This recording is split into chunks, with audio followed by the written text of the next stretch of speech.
नमस्कार दोस्तों, जैसा कि आप सभी लोगों को पता है कि आपके एग्ज़ाम्स बहुत ही नज़दीक आने वाले हैं। जैसे कि सोशल साइंस के आपको हम इम्पोर्टेंट क्वेश्चन बताएंगे इस वीडियो में। चूँकि आप लोग जानते हैं कि रुक जाना नहीं और आपके जो सप्लीमेंट्री दोनों ही मैं कवर करवाऊंगा साथ में, ठीक है। रुक जाना नहीं और प्लस सप्लीमेंट्री, तो दोनों ही इंपॉर्टेंट क्वेश्चन है। मैं आंसर सहित बताऊंगा और ये क्वेश्चन आने की 100% गारंटी है, ठीक है। तो इन क्वेश्चनों को आपको करना पड़ेगा, विद आंसर सहित बताऊंगा। तो चलिए देख लेते हैं हम कौन कौन से क्वेश्चन हैं, ठीक है। तो देखिए, वैसे ये क्या मैं आपको अंक बाई अंक बताऊंगा, ठीक है। ये मैं क्या आपको 2 अंक की इंपॉर्टेंट क्वेश्चन बताऊंगा। इसके बाद नेक्स्ट वीडियो आएगी बहुत जल्द, ठीक है। तो ये क्वेश्चन आपको पूरे ही के पूरे करना पड़ेगा क्योंकि बहुत ही ज़्यादा इंपॉर्टेंट क्वेश्चन है आपकी एग्जाम की दृष्टि से, ठीक है। तो चलिए देख लेते हैं। तो ये अभी तो मैं इस वीडियो में आपको अंक 2 के लिए बताऊंगा। तो पहला क्वेश्चन आप देख सकते हैं कि आपको दिया हुआ है कि उपभोक्ता शोषण से आप क्या समझते हैं, ठीक है। तो वेरी मोस्ट इंपॉर्टेंट क्वेश्चन है और इसकी शोषण के 2 प्रकार, इसका नेक्स्ट क्वेश्चन है। अभी अंक 2 के बता रहा हूँ, ठीक है। इसके बाद नेक्स्ट वीडियो आएगी, जब तक आप ये क्वेश्चन याद कर लीजिए क्योंकि आपके पेपर भी बहुत नज़दीक आ चुके हैं, ठीक है। तो क्या उपभोक्ता शोषण से आशय है उपभोक्ताओं को कम वजन तोलना, अधिक कीमत वसूलना, मिलावटी एवं दोषपूर्ण वस्तु बेचना एवं भ्रमित विज्ञापन देकर उपभोक्ताओं को गुमराह करना आदि से है, ठीक है। तो ये उपभोक्ता शोषण से तात्पर्य है, ठीक है। इसके बाद नेक्स्ट क्वेश्चन है सेकंड, उपभोक्ता शोषण के 2 प्रकार बताइए। वेरी मोस्ट इंपॉर्टेंट क्वेश्चन है और इन्हीं में से आपका पेपर आएगा, मैं गारंटी दे रहा हूँ, ठीक है। कोई गारंटी नहीं देगा और मैं आपको बता रहा हूँ, इनमें से अगर आप अच्छी तरीके से आप करेंगे ना तो आप आसानी से पास हो सकते हैं और अच्छी मार्किंग भी कर सकते हैं, ठीक है। इनमें से अगर आप पूरे क्वेश्चन कर लेते हैं तो 85 से 90 तक आपके आराम से अंक आ सकते हैं। अगर आपको थोड़े बहुत अगर कम करना है, वैसे तो सभी इंपॉर्टेंट क्वेश्चन हैं, मैं आपको बता जाऊँ कितने मैंने दिए हैं क्वेश्चन, लेकिन फिर भी आपको ये करना ही करना है। इनकी गारंटी है कि आप पूरे आ जाएंगे, ठीक है। तो उपभोक्ता शोषण के 2 प्रकार बताना और बहुत ही छोटे क्वेश्चन है, ठीक है। अब चलिए आप इसके फिर आप चाहें तो हमारी वेबसाइट है इसकी www.skteach.com, आप यहाँ पर देख सकते हैं, ठीक है। या पर आप गूगल पर सर्च कर लीजिए, वहाँ पर आपको इसकी PDF मिल जाएगी, ठीक है, ठीक है। तो वहाँ पर आप जाकर देख लीजिए, तो आपको ये आंसर मिल जाएंगे, ठीक है। चलिए नेक्स्ट देख लेते हैं, थर्ड क्वेश्चन देख लेते हैं अब हम। तो थर्ड क्वेश्चन आपका ये दिया होगा, अर्थव्यवस्था के प्राथमिक एवं द्वितीयक क्षेत्र को उदाहरण से समझाइए, ठीक है फ्रेंड्स। तो ये कभी देखिए, ये दोनों साथ में नहीं पूछेगा क्योंकि 2 अंक का क्वेश्चन बनता है, इतने बड़ा नहीं पूछेगा क्योंकि सोशल साइंस के वैसे ही काफ़ी बड़ा पेपर आता है। या तो आपको प्राथमिक क्षेत्र पूछेगा या फिर द्वितीयक क्षेत्र पूछेगा, ठीक है।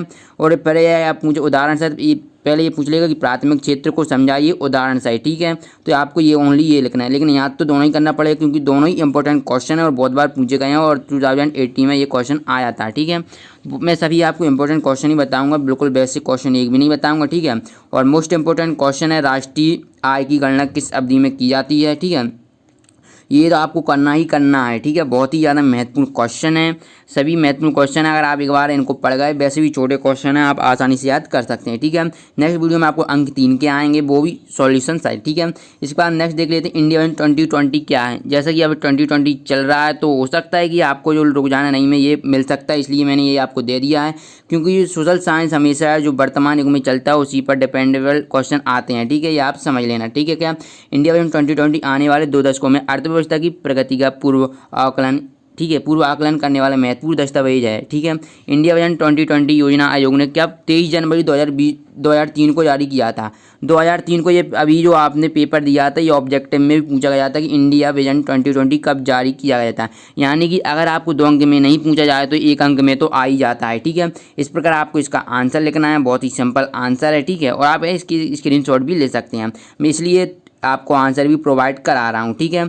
चलिए अब इसके बाद नेक्स्ट देख लेते हैं कि प्रति व्यक्ति आय, इन दोनों क्वेश्चन में से एक न एक दोनों में से आता ही, इन तीनों क्वेश्चन देखिए, राष्ट्रीय आय हुआ, इंडिया विजन 2020 और प्रति व्यक्ति आय, तीनों में से क्वेश्चन 2 अंक का पूछा जाता है। इन तीनों को अच्छी तरीके से कर लेना, ठीक है। और राष्ट्रीय आय क्या है, इसे कैसे ज्ञात किया जाता है, तो ये भी इंपॉर्टेंट है, ठीक है। अब इसके बाद नेक्स्ट बात करते हैं, एकाधिकार क्या है, ठीक है। तो वैसे भी आप देख रहे हैं, यानी एक व्यक्ति का अधिकार, एक का अधिकार यानी एक व्यक्ति का अधिकार। अगर आप जो आपने पढ़ा है या कुंजी में बिल्कुल वैसा नहीं लिख सकते तो आप अपने हिसाब से भी बनाकर लिख सकते हैं, तो अभी नंबर नहीं कटेंगे, ठीक है। एकाधिकार पहले आप एडिंग डालेंगे, ठीक है। फिर एकाधिकार का आशय किसी वस्तु के उत्पादन एवं वितरण पर किसी एक उत्पादक, ठीक है, कि एक का अधिकार यानी एक उत्पादक या एक उत्पादक समूह का अधिकार होना एकाधिकार कहलाता है, ठीक है। चलिए इसके बाद नेक्स्ट देख लेते हैं हम, 1857 के स्वतंत्रता संग्राम के प्रमुख केंद्र कौन कौन से थे, ठीक है। तो ये बिल्कुल बहुत ही महत्वपूर्ण क्वेश्चन है, इसमें से एक क्वेश्चन पूछा ही जाता है। तो ये क्या है, बैरकपुर, मेरठ, दिल्ली, कानपुर, झांसी, ग्वालियर, लखनऊ, जगदीशपुर, बिहार, ठीक है, प्रमुख केंद्र, इसमें से एक क्वेश्चन आता ही मैं आपको बता दूंगा। देखिए ये भी इंपॉर्टेंट क्वेश्चन 1857, ठीक है। इसके बाद जस्ट ये बहुत तत्कालिक कारण क्या था, बहुत ही ज़्यादा महत्वपूर्ण क्वेश्चन है, इसको भी आपको करना ही करना है, ठीक है। तो चलिए इसके बाद ये तीनों क्वेश्चन आपको करना है, ये 1857 स्वतंत्रता संग्राम, 1857 के तात्कालिक कारण और ये प्रमुख केंद्र, ठीक है। तीनों क्वेश्चन के बाद चलिए आप, ठीक है। तो ये आपके क्या 2 अंक के क्वेश्चन हो गए। अब हम देखते हैं 3 mark question for 10th class, ठीक है। आपको ये करना ही करना है, ठीक है। ये अगर आप चाहते हैं तो अगर आप, ठीक है, ये इंपॉर्टेंट क्वेश्चन भी आपको मिल जाएंगे। अगर आप हमारी वेबसाइट पर आएंगे, सर्च करेंगे गूगल पर इंपॉर्टेंट क्वेश्चन क्लास 10th, ठीक है, अंक 3 के लिए, तो जब आप यहाँ पर क्लिक करेंगे तो आपको अंक 3 के भी मिल जाएंगे। अगर नहीं मिल रहे तो मैं आपको वीडियो अंक 3 के भी बहुत जल्द आने वाली है, ठीक है। तो चलिए अब इसके बाद नेक्स्ट देख लेते हैं। बहिष्कार का क्या अर्थ है, 2018-19 में पूछा गया था, तो ये आपको करना ही करना है, ठीक है। रुक जाना नहीं और सप्लीमेंट्री में दोनों ही कवर कर रहा हूँ एक साथ, तो आपको दोनों को ही करना है, ठीक है। जो दोनों पेपर देंगे वो आसानी से इनको कर लें, आप पास हो जाएंगे, ठीक है। अभी अंक 2 के बता रहा हूँ, उसके बाद अंक 3 के भी आएंगी वीडियो, ठीक है। इसके बाद नेक्स्ट है उग्र राष्ट्रवादी विचारधारा के प्रमुख नेताओं के नाम लिखना है। तो ये अभी आपने पेपर दिया था तभी पूछा गया था, और मैंने जब इंपॉर्टेंट क्वेश्चन बताए थे तो मैंने बताया था कि आपको ये करना है। लाल, बाल, पाल के हिसाब से आप याद कर लीजिए, लाल, बाल और पाल, ठीक है। लाल से क्या होता है, लाला लाजपत राय, बाल से बाल गंगाधर तिलक, और ठीक है, पाल से बिपिन चंद्र पाल, ठीक है। और ये आपको एक अलग से कर लेना, अरविंद घोष, ठीक है। तो ये आपको याद करना है, ठीक है। मृदा अपरदन से क्या तात्पर्य है, अभी आपने दिया था, तो इसमें क्या मृदा क्षय पूछा गया था, यानी एक ही चीज़ होती है, मृदा क्षय और अपरदन, ठीक है।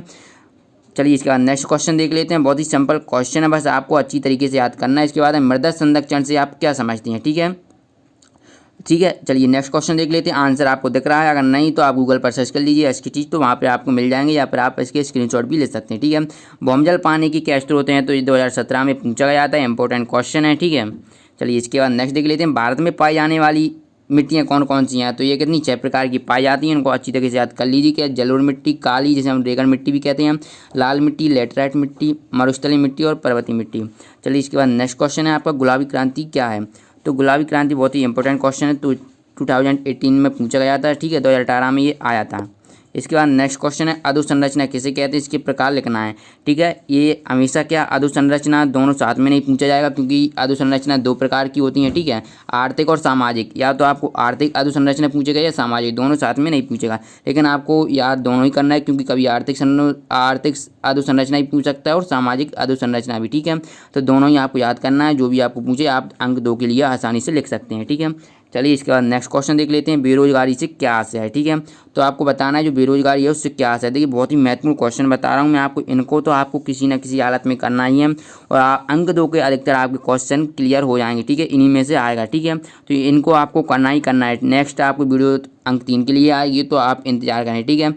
अब बेरोजगारी से क्या आशय है, बहुत ही इंपॉर्टेंट क्वेश्चन है। तो बेरोजगारी से आशय आप पहले तो एक अच्छी सी हेडिंग डालें, ठीक है। हेडिंग के बाद फिर आपको क्या करना है कि बेरोजगारी से आशय एक ऐसी स्थिति से है जिसमें व्यक्ति वर्तमान मजदूरी की दर पर कार्य करने को तैयार होता है, परंतु उसे कार्य नहीं मिलता, इसे ही बेरोजगारी कहते हैं, ठीक है।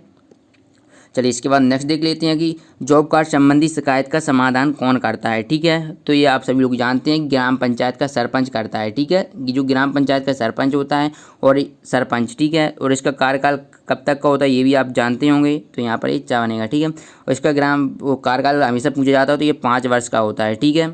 ऑब्जेक्टिव में अधिकतर यही पूछा जाता है, तो ये भी आप अच्छी से पढ़ लीजिए, ठीक है। इसके बाद नेक्स्ट क्वेश्चन है, बेरोजगारी भत्ता किसे दिया जाता है, वेरी वेरी इंपॉर्टेंट क्वेश्चन है। इसके बाद है एटीएम क्या है, ठीक है। तो एटीएम 2017 में पूछा गया था, तो ये आप क्वेश्चन कर लीजिए। इसके बाद नेक्स्ट है, मुद्रा क्या है, मुद्रा के 2 कार्य लिखिए, तो इसकी कार्य बहुत ज़्यादा पूछा जाता है, तो इसकी कार्य आप जरूर पढ़ लीजिएगा। इसके बाद नेक्स्ट है, सेवा क्षेत्र क्या है, very very most important question, सेवा क्षेत्र क्या है, ठीक है। तो ये सेवा क्षेत्र बहुत बार पूछा गया है। सेवा क्षेत्र अर्थव्यवस्था का तृतीयक क्षेत्र कहलाता है, ठीक है, तृतीयक क्षेत्र अर्थ, ठीक है। तो ये से ही हम सेवा क्षेत्र कहते हैं। इसके बाद नेक्स्ट क्वेश्चन है, राष्ट्रीय उपभोक्ता दिवस कब मनाया जाता है, जो कि 2019 में ऑब्जेक्टिव में पूछा गया था, ठीक है। तो very very most important question भी है, और ऑब्जेक्टिव में भी आपको ये पूछा जाएगा, ठीक है। तो इस प्रकार दोस्तों मैंने इस वीडियो में आपको अंक 2 के क्वेश्चन बताए थे, जो कि आपकी परीक्षा की दृष्टि से बहुत ज़्यादा महत्वपूर्ण है। अगर आपको ये पूरा PDF डाउनलोड करना है तो आप हमारी वेबसाइट पर जा सकते हैं, दिख रहा है www.SKTeach, आप अगर सर्च करेंगे तो आपको मिल जाएगा, ठीक है, SKTeach, ठीक है। ये आप देख भी सकते हैं, ठीक है, ये आप देख सकते हैं SKTeach। तो इस प्रकार आपको ये क्वेश्चन याद करना है अंक 2 के लिए। इसमें से आपके सभी क्वेश्चन कवर हो जाएंगे। ठीक है दोस्तों, वीडियो अच्छी लगी हो तो वीडियो को लाइक करें और अपने दोस्तों के साथ शेयर जरूर करें। ठीक है, और अभी तक जिन लोगों ने चैनल को सब्सक्राइब नहीं किया है तो दोस्तों आपको पता है चैनल को सब्सक्राइब कर लेना, क्योंकि अभी तो मैंने आपको अंक 2 के डाले हैं। इसके बाद नेक्स्ट वीडियो अंक 3 के लिए आएगी। जब भी मैं इंपॉर्टेंट क्वेश्चन डालूँ तो उसकी नोटिफिकेशन बेल आपका तभी पहुँचेगी जब आप हमारे चैनल को सब्सक्राइब कर लेंगे। तो चैनल को सब्सक्राइब जरूर कर लेना और बेल आइकन को प्रेस जरूर कर लेना। ठीक है, मिलते हैं नेक्स्ट वीडियो में अंक 3 के साथ। ठीक है, तो जब तक के लिए देखते रहिए आपका अपना यूट्यूब चैनल SK। धन्यवाद।